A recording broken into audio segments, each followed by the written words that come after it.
निहाल हाशमी साहब ने भी ज्वाइन किया। अस्सलाम वालेकुम निहाल साहब, बहुत बहुत शुक्रिया आपके वक्त के लिए। निहाल साहब, सबसे पहले तो बड़ा सादा सा सवाल है, क्या हुकूमत इलेक्शंस नहीं कराना चाहती है?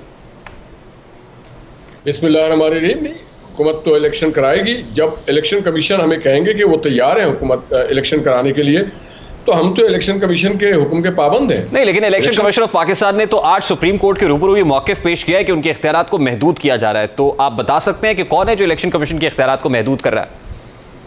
ये वो खुद बेहतर बता सकते हैं, क्योंकि देखिए जो इलेक्शन कमीशन की जो इख्तियारात हैं वो तो बड़ा क्रिस्टल क्लियर है, कोई ज़बानी तो है नहीं, वो लिखा हुआ है और कॉन्स्टिट्यूशनल पोजीशन है वो, और वो एक इंडिपेंडेंट इदारा है, वो हुकूमत के मातहत तो नहीं है। नहीं, इंडिपेंडेंट इदारा जरूर है, लेकिन हुकूमत की मुआवनत दरकार है। अगर फाइनेंस डिवीजन ये कहेगा कि उनके पास फंड्स नहीं है, अगर वजारत दिफा ये कहेगी सिक्योरिटी नहीं दे सकते हैं, अगर उन्हें आरूज नहीं मिलेंगे, अमला नहीं मिलेगा, तो इलेक्शन कमीशन कैसे करा देगा इंतखाब?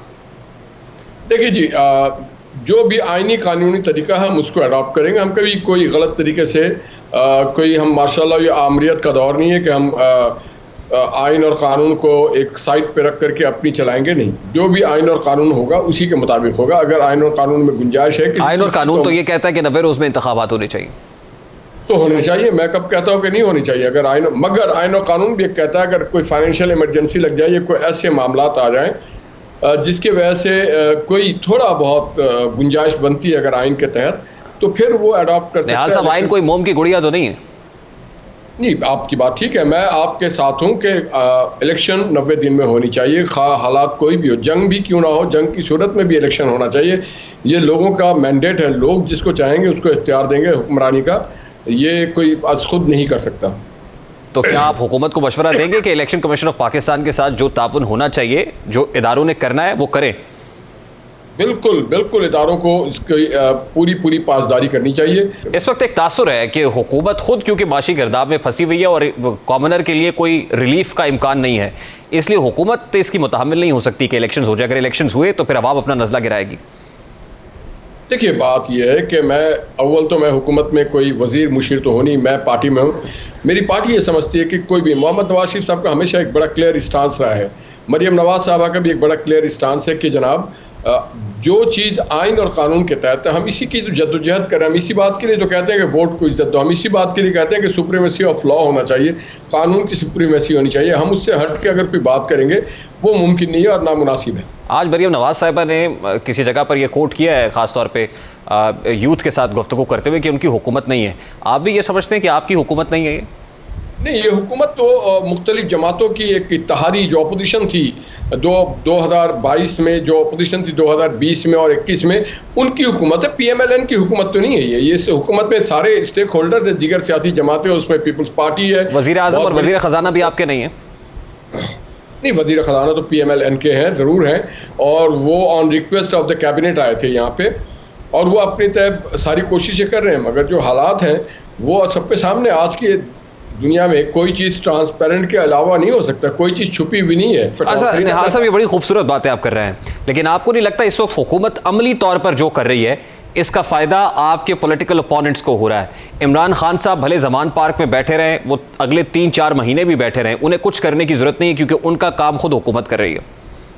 जी, मैं ये समझता हूँ कि ये एक पॉलिटिकल डैमेज है हमारे लिए, इसमें कोई शक नहीं।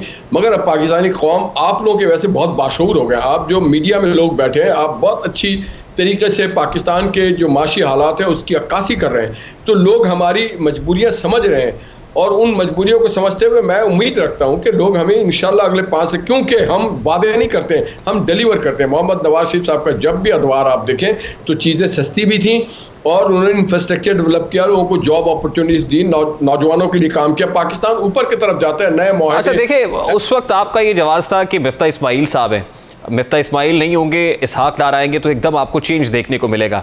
आज आप ये कह रहे हैं कि नहीं, इसहाक डार भी नहीं, शहबाज शरीफ भी नहीं, जब नवाज शरीफ आएंगे तो मियाँ जदों आएगा लग पता जाएगा।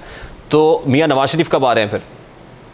ये इंशाअल्लाह ताला वो जल्द आएंगे। देखिए, मियाँ नवाज शरीफ के साथ जो इस मुल्क के निज़ाम ने किया, जो हमारी अदलिया ने किया, जो इस्टेब्लिशमेंट ने किया, आप अपने दिल पे हाथ रख के कहें, एक आदमी से आपने हर चीज़ छीन लिया और एक बेकसूर आदमी को आपने फंसाया, जेल में डाला, उसके प्यारे अल्लाह को प्यारे हो गए, वो उनसे मिल ना सका, तो ये बड़ी ज़्यादती की है। एक बार कौम ये इजाला तो करे ना। और फिर मैं एक बात आप पे तवज्जो से कहूँगा, एक truth fact finding truth and reconciliation. हाँ, मैं इसी तरफ आ रहा था कि आज एक कमीशन बनाने का इमरान खान साहब ने कहा है कि जनरल बाजवा जो कुछ करते रहे, सदर पाकिस्तान को लिखा है इस पे कमीशन बनाए।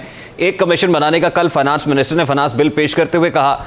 अब एक कमीशन बनाने की बात आप कर रहे हैं। मेरा ख्याल है कि कौम तो इन्हीं कमीशन में उलझ के रह जाएगी।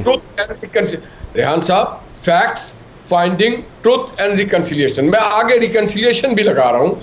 मैं ये कहता हूं बाजवा साहब पे भी कमीशन बनाया जाए और फाइनेंस में भी बनाया जाए और उन स्ट्रक्चर जो हमारी जब्बुहाली हुई है।